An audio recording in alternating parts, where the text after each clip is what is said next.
Today's show, we discuss, is woke ideology Marxism by stealth? And now, the TNT Talk Show, daring to go where other podcasts fear to tread.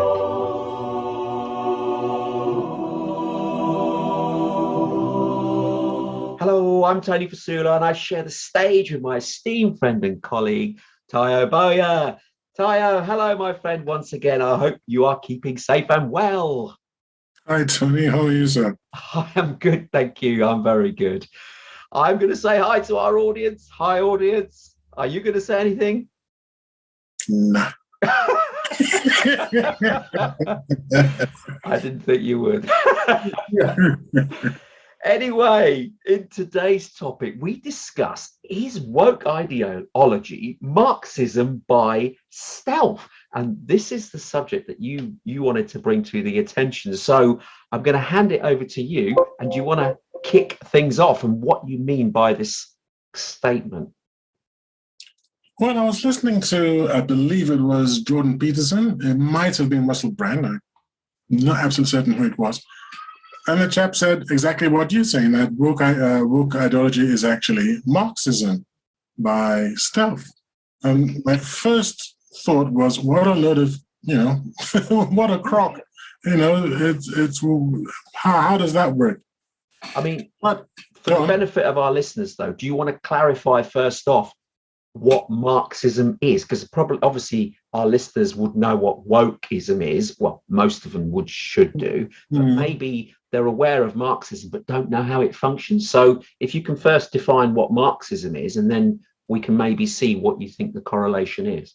I think there are too many political scientists out there with degrees in political science for me to be brave enough to define what Marxism is. But I will say that Marxism in itself is, Karl Marx, was criticizing, if you like, liberalism. So Marxism is a critique of liberalism, and it presents itself as an alternative to liberalism.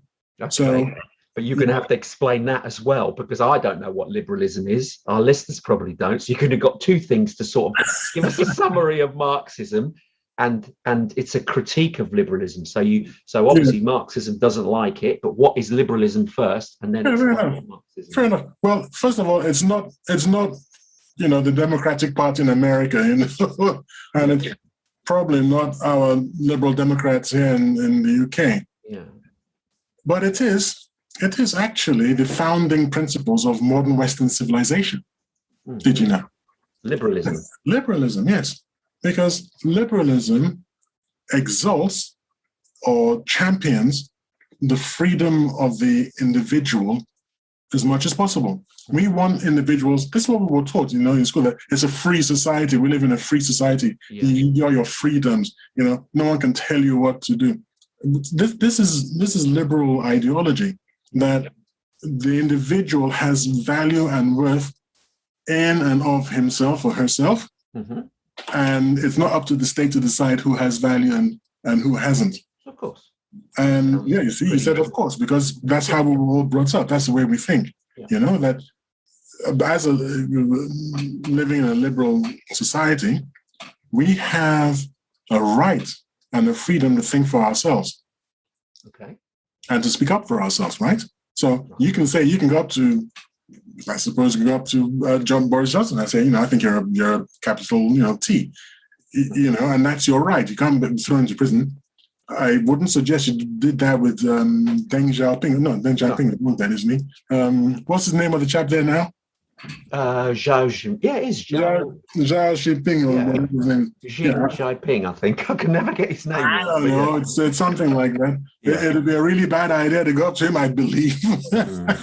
and say something like that, yeah. And say something like that. So we have this background of liberal ideology here in the West. And in speaking to someone about it, who was saying, well, if you wanted to put it into a nutshell, how would you? And I said, well, I wouldn't need to, because it's been done already. If you want to look up the American Bill of Rights, that was aspirational. I mean, these are people, some of them owned, the Constitution and all that. They owned slaves and whatnot. Yeah. So they were a bit skewed in their outlook on life. Okay, yeah. As an aspiration, that's a fantastic piece of aspirational writing, and that really encompasses, right, what liberalism is. Yeah. Yes, that society will become a better place if everyone is free to voice their concerns. Because if you can speak up for yourself and you don't like what's going on, this is Tyler's position, wasn't it, about not being in the EU? We're not going to discuss Brexit. No. This was my position, that I want to be able to speak up for myself. And when I do, I don't want to be hounded for it. Yeah. And in fact, I want people to listen. I can't guarantee that people will listen, and no one's going to guarantee that. That's not part of the deal. No. But the deal is you have the choice. Exactly. Okay. Exactly. So that is what I'd say that liberalism. Okay. So you going back to the original point, you're saying that Marxism critiques liberalism. So what does Marxism teach us then instead of liberalism? Well, to understand that, you have to understand what Marxists have got against it. I mean, it sounds like a fabulous idea, freedom of the individual. What's the problem with that? Well, the problem is that Marxists feel and analyze our liberal society as eventually becoming very advantageous for some individuals to the disadvantage of others. So some people become fabulously wealthy and famous, whilst others become, if you like, the dregs of society. So it divides up the society in terms of haves and have-nots, and it's too prevalent. So they don't like that. Exactly. The wealthy and the famous also have something, I'd say, in common, and I'll come back to this point about commonality later. The wealthy and the famous, the rich and the famous, they wish to protect their privileges. I mean, why wouldn't they? Yes. It's a natural human instinct. If you got something, you want to keep it if it's advantageous to you. So they oppress the less fortunate. Now, this word oppress is going to feature a lot in our discussion because it's really at the heart of Marxism, this idea of oppression. So you and I would probably think of it as, well, they oppress or they suppress the less fortunate. And this is the problem with liberalism as seen from a Marxist point of view. And I mean, it's a nice little... Can I just interject very quickly? But liberalism is, in its purest sense, is probably, a bit too extreme, would you not say? There has to be some checks and balances in it, which is what Western society seems to try and put in, but not too many. And is this the Marxism just doesn't like it at all? Is that what we're saying? Well, in a funny way, what you've just said is you've just put yourself on the first rung up the ladder to a Marxist, maybe down for me. I say you've just put your foot on the first rung down to Marxist hell. But Marxists would say, no, it's Marxist heaven. You've actually captured the problem. You said, well, we can't all be totally free. And Marx, I think himself, I don't know if it was Marx who coined this phrase or somebody speaking on his behalf, said, freedom ends where oppression begins. Okay. How do you know where this oppression begins, though? How do you know that? In liberal society, we define it like this. When my freedoms cause another individual physical harm, I have overstepped the boundaries. When my actions causes damage to another individual's property, I have overstepped the boundaries. So to me, that's just that's fine. That works. You don't have a right to walk up to people and smack them in the face just because you want to. Your freedom, but that's not their freedom. They're being oppressed. Yes, of course. Exactly. You can't take other people's property just because you feel like it. Okay. Right. So to me, I think that sorts it out. But it doesn't sort it out for Marxists because they believe that oppression is systemic. Oh. Because the fact that the rich are rich and wealthy and have privileges that you and I, who are not rich, aren't wealthy, can't have, we are therefore the oppressed. And it's systemic. It's in the system that liberalism by itself breeds oppression. The natural outcome of a liberal society is oppression. Good question. I mean, it's a great idea, but I mean, but you're saying though that liberalism will bring oppression, which is oppression is also used in Marxism. Am I right in thinking that? Well, Marxism is actually an attempt to destroy all forms of oppression. So I don't believe any true Marxist would agree with that statement you've just made.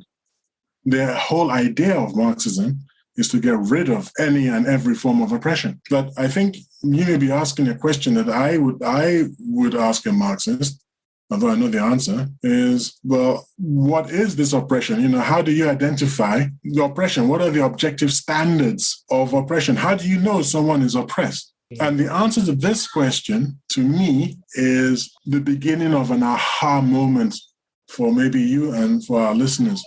When we go back to the question of why is wokeism, why is being woke a form of Marxism? That question, how do you know someone is oppressed? Well, I suppose, woke, there's some elements of the wokeism where they're cancelling stuff, where that's oppression, is it not? Certain things, are they not? That makes me laugh because obviously it falls back to what are the objective standards of oppression.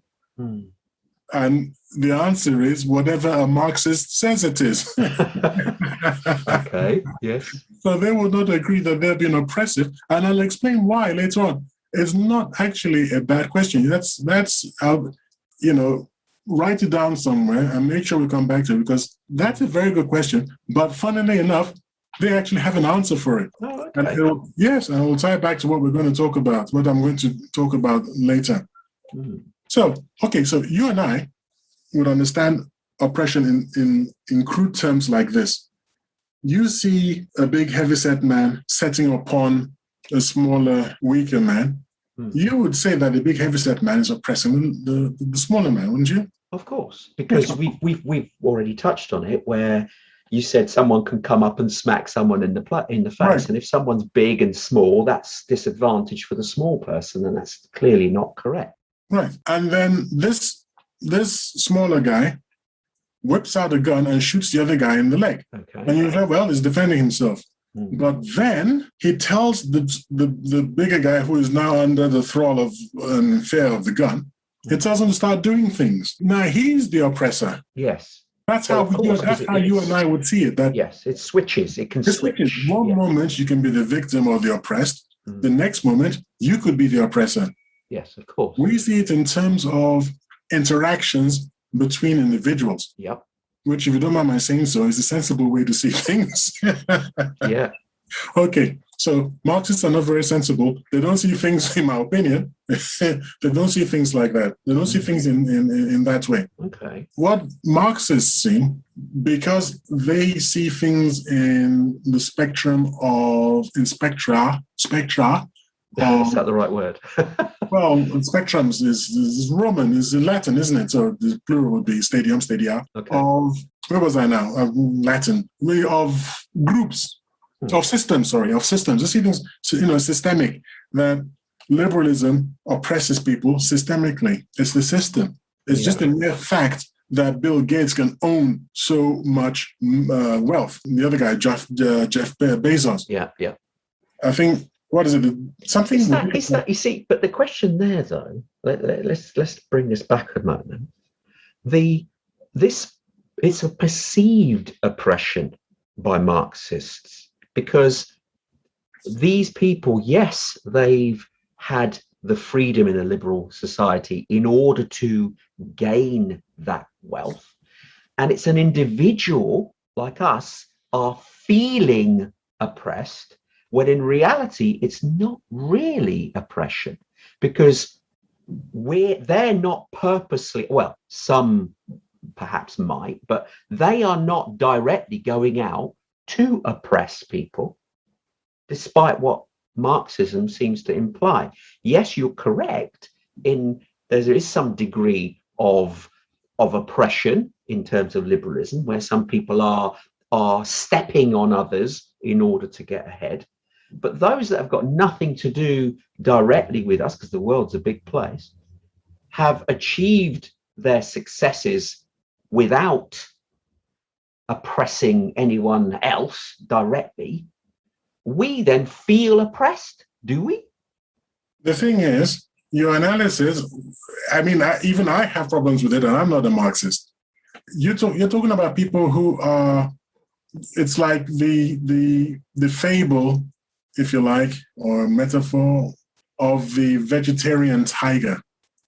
The tiger goes into a flock of sheep, and the sheep are running around and running away from it, but it chases after them and corrals them, and it says, I just wanted to tell you, I'm a vegetarian. I don't eat sheep. They don't trust him, but, days, weeks, months go by, nothing happens, so they start relaxing, and eventually they go, oh, yeah, it's a vegetarian tiger, nothing happens.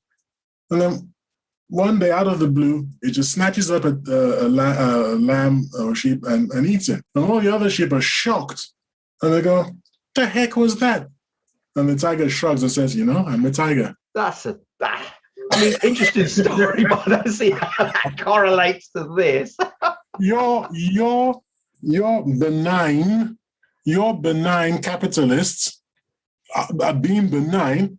That's them being vegetarian, but they really are tigers. Indeed. Yeah, that's the thing. And when eventually they strike, and you go, well, why did you do that? Well, because I'm a tiger. It's their natural state. And this is what the Marxists would say, that their ability to behave in that fashion is what is even wrong. Okay. That they shouldn't be able to, because the system should be preventing people from being able to oppress. So the oppression should be at state level as opposed to where we're saying individual level. Well, the state should prevent the oppression from beginning by oppressing people so they don't get into these situations. No, Marxists don't trust the state either. So it's the oppressed who need to band together and force other people to not oppress them. That's the true Marxist position. You can't leave it to the state. You can't leave it to individuals. You have to band together. The oppressed need to band together to force the situation. And maybe when I say that, maybe you can begin to see how this might tie into the people we're talking about. So you're basically saying then, using this Marxist comparison to woke people, are you saying that this link from woke to Marxism, if there is a link, isn't that making you a little bit of a conspiracy theorist? Because someone who's woke is not going to be aligned to Marxism. It could be, they could have some similarity, but you, as a conspiracy theorist, could try and align them to undermine wokeism, where wokeism isn't actually doing Marxist ideology. Well, I'm horrified by the question. Not the question. I'm horrified by the implication that I'm a conspiracy theorist. I mean, anyone listening to our podcast will know for sure that I am so not a conspiracy theorist. And I'll just say here and now, I don't believe for a moment that there's a conspiracy. I mean, okay, so life is complicated. It's not so much that there isn't a conspiracy, but that the conspirators are long since dead. We're talking about people who tried to make changes in society back in the 60s. And when I say people, I mean university professors. And they wrote their books and they gave their lectures, and they're dead, they're gone. And the conspiracy isn't a conspiracy of, what's the word, of collusion. It's not that people are sitting down and making phone calls and sending emails and exchanging text messages and colluding. Yeah. I don't believe that for a second. I believe what we have is, it's like an avalanche. It starts off a little bit and then it gets bigger and bigger and it's getting out of control. In some ways, you can see that because some woke people are themselves now being bitten by wokeism. Do you want to give an example of that? Well, the actress, I forget her name, who was really heavily involved in the Me Too movement. She used to be in a rather silly TV program called Charmed about three witches. Oh, yes. Yes, I know what you mean. Yes, I can't remember her name. I can't remember her name now. But yeah, go on. I know what you mean, but maybe our listeners can probably. She's got to find herself in hot water for something she said on Twitter, and we get to the point where it's like when people buy in to a fundamental, if you like, lie. Yeah. Nobody can get out of it. The emperor's new clothes. If it wasn't for the little boy, no one dared say anything. The emperor couldn't say anything. The people around him couldn't say everybody. Everybody was tied into the fundamental lie because they're gotten out of hand. Yeah. And that's what I think the woke culture is, that I think it's a culture that has gotten away from its original. But can you see where I have an issue regarding the whole theme of our topic today, where we say, is woke ideology Marxism by stealth? Marxism actually says that oppression shouldn't be there. You're saying... I will get to it. Trust me. Okay. All right. In the meantime, I'd like to say this. When we're talking about oppression being systemic, which is what the Marxists think. Yeah. And you did say to me, well, how do they identify it? And I wish I didn't use the word identify, but how do the Marxists know what is oppressive? I was a little bit glib. I said it's in the eye of the beholder. Actually, by breaking down oppression into systems, you find that you eventually bring it down into groups.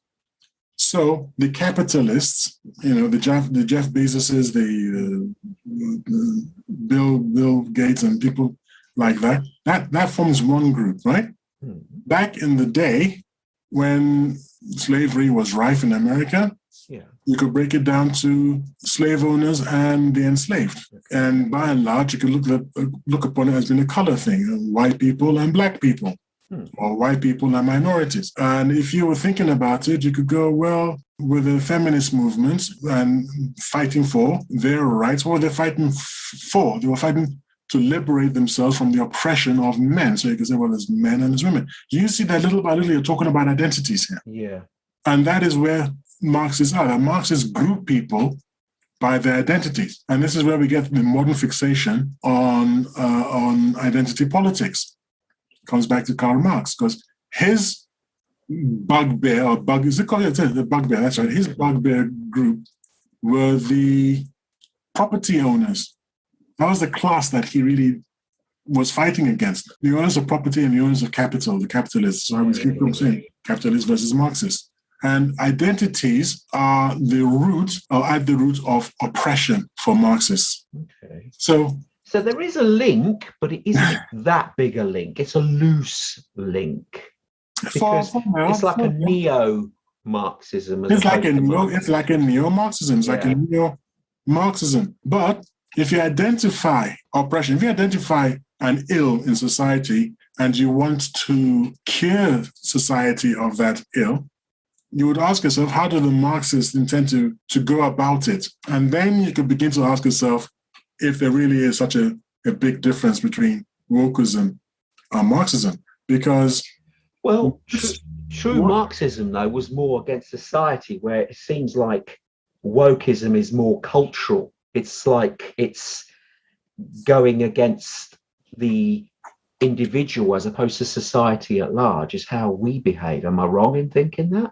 Yes, because it's the class that matters, who's oppressing you. So if the class of the oppressor changes, or Tony, this is where it gets clever. If you break out from your class unconsciousness and you wake up to new consciousness, you wake up to new groups of oppressors. Right. You see where I'm going with this? No, but I don't think our listeners are.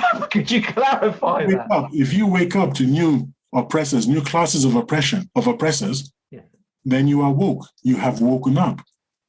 Oh, I see. So you are being, I see. Did you know what? That passed me by, the actual woke term. Yeah. Now I understand it. So you're awakening your ability to see the oppression, whereas before the oppression which has been hidden from you by the liberal elite, who have at their disposal the levers of power and the levers of cultural influence and propaganda. Because you were asking about culture. See, they have that at their disposal. So when Disney makes a film where the prince is handsome and masculine and manly, and the princess is feminine and submissive, that is the liberal elite exercising influence over you. But because you're not woke, you don't see it. Okay. Now, is there something there being seen? I'm going to be a bit critical here. That isn't really there. I know you're saying you're waking up, but you know what? You've told me this, but I still don't care. I'm aware of it now. Oh yeah, but I don't care. And isn't that the actual feelings of the majority of people? And we've only got a vociferous group that is quite keen on this, but the majority of people actually don't care. For which reason it is very important to them to class people as either being woke or not woke. And because it appeases them, their viewpoint, because they box people in and go, these people haven't woken up to this ideology yet, hence their ignorance almost. And as such, what are you? You've just said now that, yes, you see it, but you don't care. To a woke person, you are now an oppressor. Because I choose not to feel oppressed, I am an oppressor. Yes, because you are standing for liberalism, and with that fact in mind, you are obviously practicing a form of oppression. Your group identity already makes you quite suspect. You're white male, and both of those groups are highly oppressive in and of themselves. This is woke ideology. So if I was a white male living on the street, I am also... You have privilege because of your skin color. You see, I know what you're trying to say. You've kind of jumped the gun a little bit, but it's okay. I'll jump in with you. Okay. You going back to this question I asked a long time ago, what is the objective standard of oppression? Yeah, exactly. Okay, the objective standard of oppression is something that you instinctively understand, but you're not seeing it from a woke point of view. Instinctively, you're going, I should be able to measure this, okay? This guy is living on the streets, he's destitute, and regardless of his skin color, he is not in a very great position. Yeah. That's not seeing things from a woke point of view. You're not woke enough. The fact is that he's he's white. And the mere fact of his whiteness is the factor of the standard of oppression. Right. Because maybe even as he is, as a destitute white guy, he will be able to oppress a destitute black guy just because he's white. This is where I go back to what I said. You've now awoken me to these things that I'm seeing. But again, I'm going to go back to, I don't care. And I still believe the majority of people do not care because they don't see it as oppression.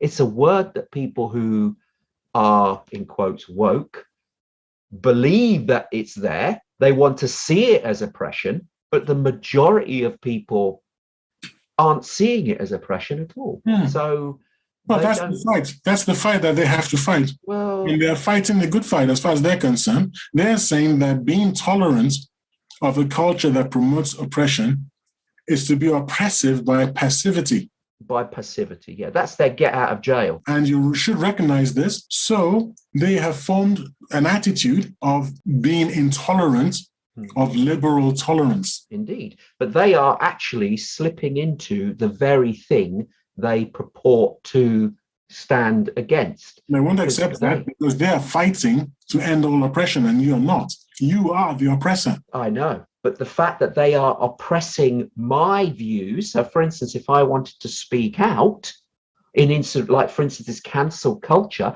I have my own freedom to speak out, but they they are choosing to oppress me, so Yes, I because cannot say if what they I didn't want do to that, say. if they didn't do that, they'd be oppressing other people alongside you, because they would be tolerating your oppression of others, and they can't do that. Yeah, but do you know how to win friends and influence people? They're not doing it, are they? Because if they're standing and accusing somebody of being an oppressor by the fact that they're not active, that does not win them friends. Do you see what I mean? I don't care so much as long as you can't get to say what you want to say, because the idea there is to suppress the oppressor, which is you, and to suppress your point of view, and to suppress anything you say, and to make sure that you are cancelled. And that's why we have the cancel culture. They don't need to fight. They don't need to convert you. They just need to make you shut up. And not even make you shut up. Who cares if you say anything?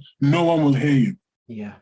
There's So only one point their of way of not converting me, in quotes, is to cancel me, in quotes. So Yes. that the oppression, they have labeled me as oppressive, and in so doing, because I'm not being awoken to this understanding, if I then say anything thereon, I'm cancelled. So Exactly. they are the oppressor anyway. Well, like I said, they will understand that they're suppressing you, but they will never use the word oppression, because it is your oppression that they are suppressing. Just as if you saw that big man beating up the little man, and you went up and you helped fight off the big man. You're not being violent, you're defending someone. You are coming to the aid of someone who needs to be defended. And you're not going to see, if someone says, oh, you're a bully, you used your superior taekwondo or your kung fu or whatever it is to oppress the big guy. You just say, no, I was trying to help the little guy. That's how they see it. They don't see you as being oppressed. You are really the oppressor. You don't see yourself as an oppressor, and that's your problem. Something fundamentally missing in this whole thing. Which is what? Which is what? The big guy could be attacking the little guy, and they don't ask the question, little guy, do you want help? They are assuming that the little guy needs the help without asking, do you want help? They have taken it on themselves to look at the situation and go, they need help, they're being oppressed, I must have a big S on my chest, superhero, and jump in and save them from the so-called oppressor from their viewpoint. No, they need to ask, is that guy actually being suppressed? No, you're wrong. No, you're wrong. Because they see everything as being systemic, as I said, and everything has been group identities. They're not looking at an individual big guy beating up an individual small guy. They're looking at all big guys beating up all small guys. Yes. And that's why they're going to help, because they're saying no. Because I might be a little guy too. Yeah. So we're going to gang up on you. I said, how do you do it? You do it by the oppressed getting together and forcing the oppressors to stop. So that's why they have to come together and to use these techniques and to use this approach. And they don't need anyone to say to them, I need your help. It's not really you they're helping. It's your class, it's your group, it's your identity that is being helped to avoid the oppression, further oppression. I mean, I can see, like I said, going back to the theme is woke ideology, Marxism by stealth. I don't agree with that, because Marxism doesn't actually purport cancelling either, oppressing either. There's a link, like we said, but it doesn't mean wokeism is Marxism. Yes, of course, wokeism is left-leaning, but Marxism is a different ideology that hasn't actually ever been put in properly anywhere, because communism is an offshoot of Marxism, but never implemented, because the people in power oppress and suppress their population. So Marxism isn't communism, it's a different ideology again. So wokeism, yes, there is a slight link, but not in the same manner as our original question for our show was implying. But I mean, going on for the same sort of lines, however, why is it that a lot of media outlets are adopting this ideology, even though the majority of people aren't necessarily on board and are seeing it and are actually viewing it with disdain. Because in a liberal society, the liberal culture is used as a tool of propaganda and oppression, just as I said about Walt Disney. And because it is such a powerful tool, it cannot, it's an instrument. If left in the hands of the liberal elite, it becomes in itself an instrument of oppression. So if you only have people of one group who are able to be superheroes, and you don't have people of other groups be able to be superheroes, then you fight against that. And you insist on either making Superman black, and where have you heard that before?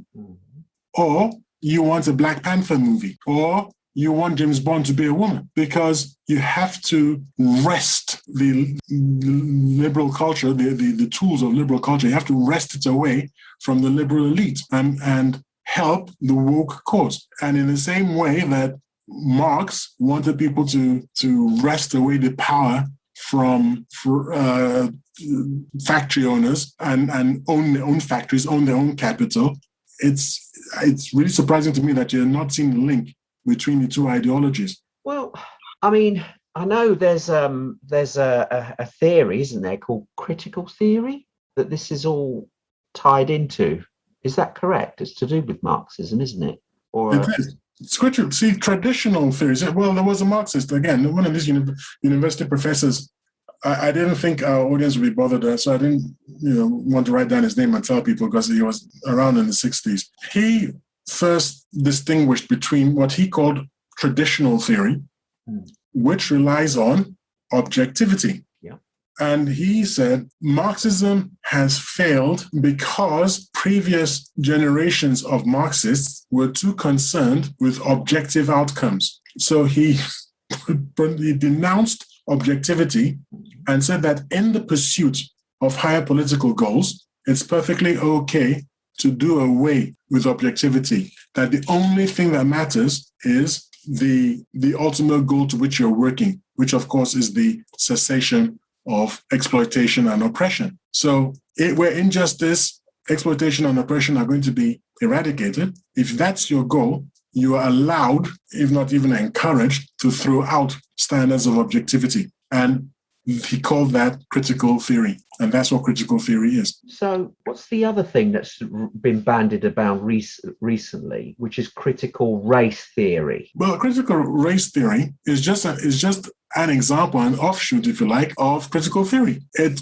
postulates that race is one of the primary forms of oppression in society, and that to do away with all objective standards of racial identity will bring about the cessation of racial oppression. If you don't know what a black person is because you can't see it, you don't know what a white person is because you don't respect it or understand it, then there can't be racial oppression. And when critical race theories say things which are, to the rest of us, frankly insane, because they think, well, how's that going to work? That's not objective. We can sense that there's a lack of objectivity there. Well, that's part of the theory. It's not an accident.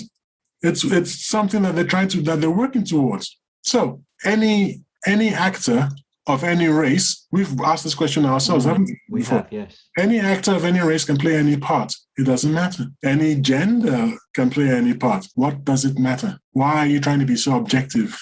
Why are you holding on to your instruments of oppression? Well, we did discuss this, and at the end of the day, the media outlets and people like that, most of the time, they're putting out fiction, fantasy. So you have a license to really go where you see fit.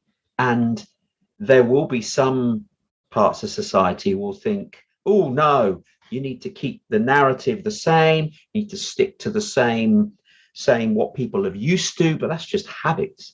You can change it. It doesn't really matter.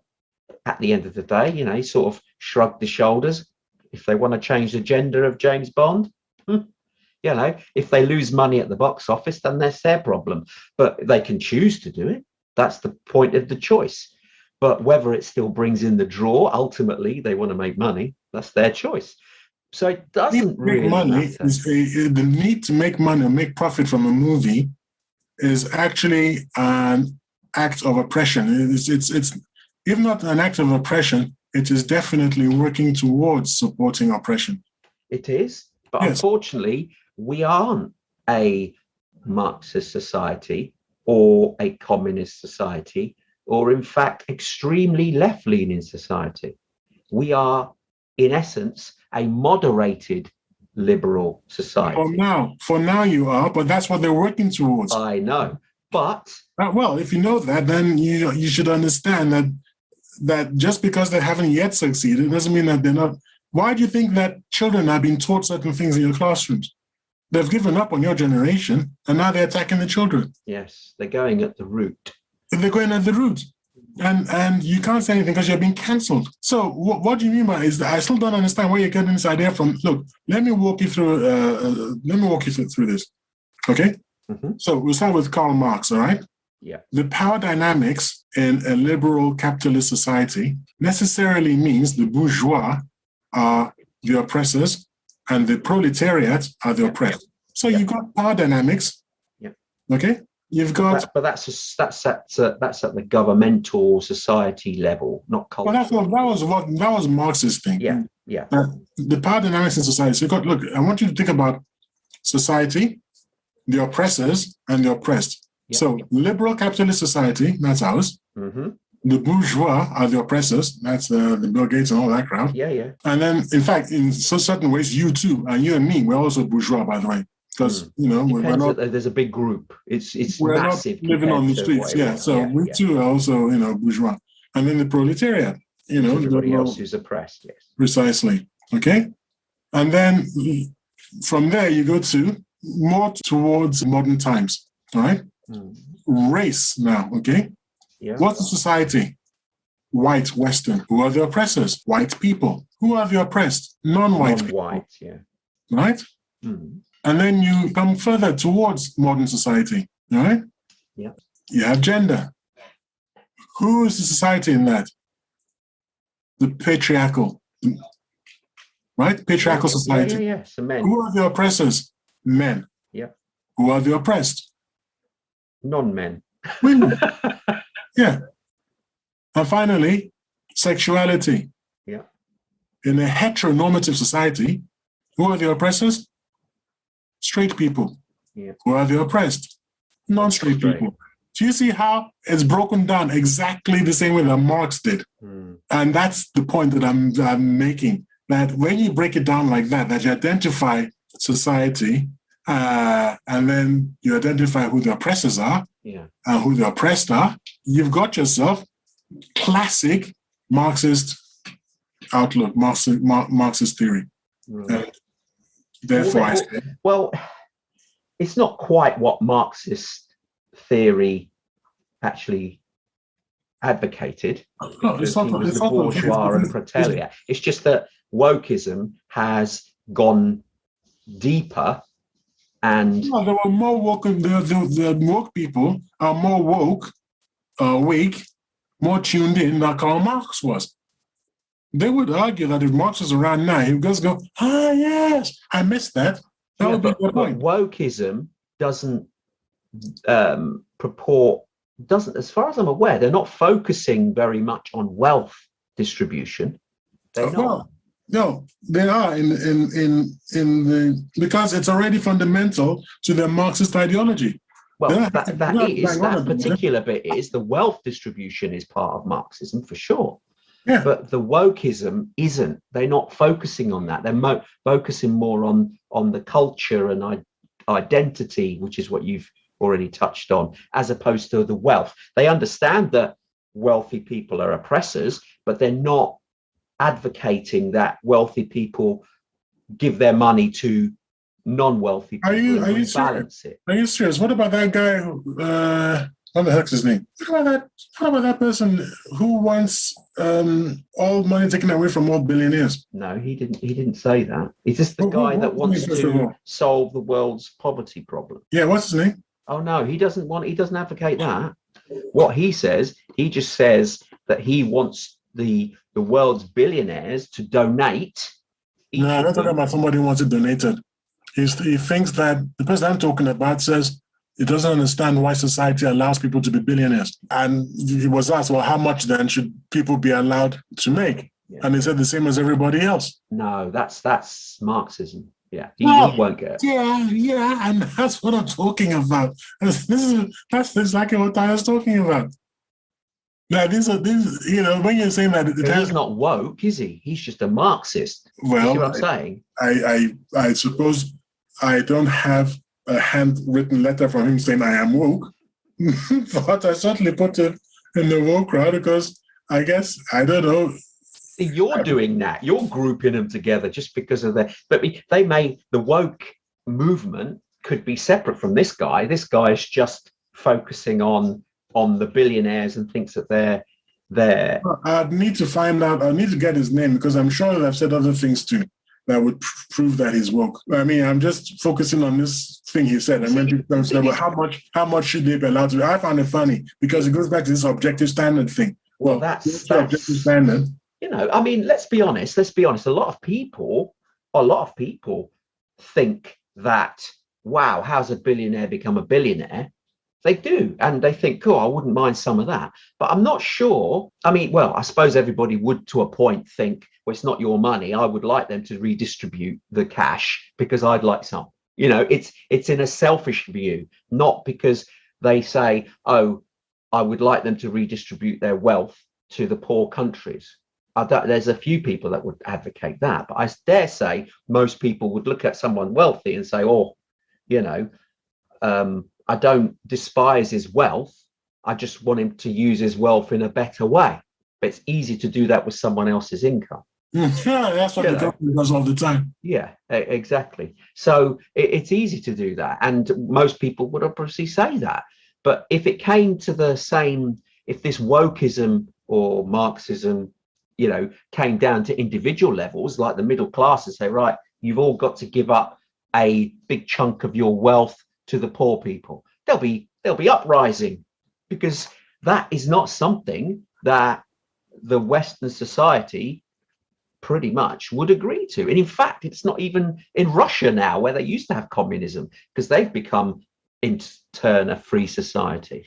So there seems to be some innate belief system, or I don't know if it's a belief system, we're born with it, or it's a primeval thing, that if you've got talents and abilities, you want to exploit them. And if it brings in income, fair play to you. You've chosen to use those talents and abilities in order to improve yourself, improve society, gain from it. That's nothing wrong with that liberal attitude. But what we touched on at the beginning of the show, if it then means you will step on someone else in order to elevate yourself up, then clearly that isn't right. But if you didn't, I don't see how you couldn't step on someone else. If you are a talented actress or actor, I'll go with actress because I thought of her first. Meryl Streep, for instance. She's one of she won the most Oscars ever or something. I don't know. Anyway, well-recognized actress. If she's up for a role and you're up for the same role, I think she'll get the role most times. I mean, unless it's for a young, svelte 20-year-old nympho succubus kind of person who's got to look like, the dog's whiskers or cat's whiskers, I beg your pardon. If she goes up for a role in which she can possibly play convincingly, and another woman goes up for the role, I think her abilities and success would oppress the other woman and she would win. And it's natural. You go to Usain Bolt to sprint. You don't go to Tayo Boya. You can't sprint. It doesn't make any sense. So, but to a work person, that's oppression. It's like, why should you? Why should Usain Bolt? Just because you can sprint. So what? That's the outlook. It's like, okay, in talking about this and writing about it and everything, I was asked, well, what about in America where they're thinking of, I don't know about thinking about, but there's a suggestion now that they actually impose people on businesses. If you want to hire people, you'll be told who to hire, because your right as the owner of that business to employ who you want is a form of oppression. And you're oppressing people. And maybe you're oppressing them because you're selecting by ability. Which is what you need to get a job done. But the woke people don't see it as that. You and your objective standards, Tony. You'll never get this. You know what, right? I think the majority of people are seeing sense. And this is a movement, granted, but you know what? They are getting some traction, but the majority of people do not go with it. They think it's nonsense because it's going too far and maybe too fast as well. But you can see a world where this will happen. Nobody will be able to see anybody. Your eyes would be prevented from seeing another human. You can see other things, but not humans, right? Because then you would use biases towards that individual. You would hear somebody using a filter, so you can't hear their true words. So you would only see them and hear them using a augmented tool that's around your head and your ears. So that means you've removed the race, color, sound, background, removed it completely. That means everybody is effectively a clone, all the same, no individuality, no consumerism, no wealth nobody's rich, nobody's poor. Everybody's in a dystopian society where you have nothing amongst everyone else. Everyone is all the same. You haven't even got a bourgeois elite that runs everything. You've outsourced it to computers so that you've removed the chance of there being a human that has oppressive tendencies. So it's all in a dystopian society where everything is the same. No one actually lives and enjoys life because that's not allowed either. And that's where we're heading if we let this take hold and don't do something about it. Yes, people who are genuinely oppressed should be aided and helped, but not unless they say they're being oppressed and viewed individually as being oppressed and agree they're being oppressed, not by some people swooping in with S's on their chest. I'm going to save you based on my viewpoint, not yours. Well, I'm surprised that you used the word dystopian, because I think if you just described a Marxist ideal, I think that's exactly what they're working towards. And for them, that would be an idyllic outcome. So that will never happen. Well, if people sit around and refuse to look at the facts in the face, if we are continually forced to fund the BBC, then we will forever be moving in that general direction until we can say and stop it and say, no, we're not going to do this. And this is where it all stops now, which of course comes from entire strong masculine government, where we tolerate no nonsense from anyone. But we don't want to end up like South America, where people are saying it with guns and there's just general chaos. I remember the 70s and the 80s when both sides of the political debate, the leftists and the rightists, were committing horrific acts. I don't know how many people General Pinochet pushed out of helicopters, in the thousands, wasn't it? Yeah, I think it was, yes. In terms of helicopter fuel and everything, it seems a very, very inefficient way to kill people, but there we are. I mean, there's a certain, I don't know how to put this in a public forum. I mean, I can see the dark humor in pushing someone out of the helicopter several thousand feet. No, that's not good. But frankly, it's not. I don't know why you do that. It's just, it doesn't seem very, very efficient. No. Anyway, that's that.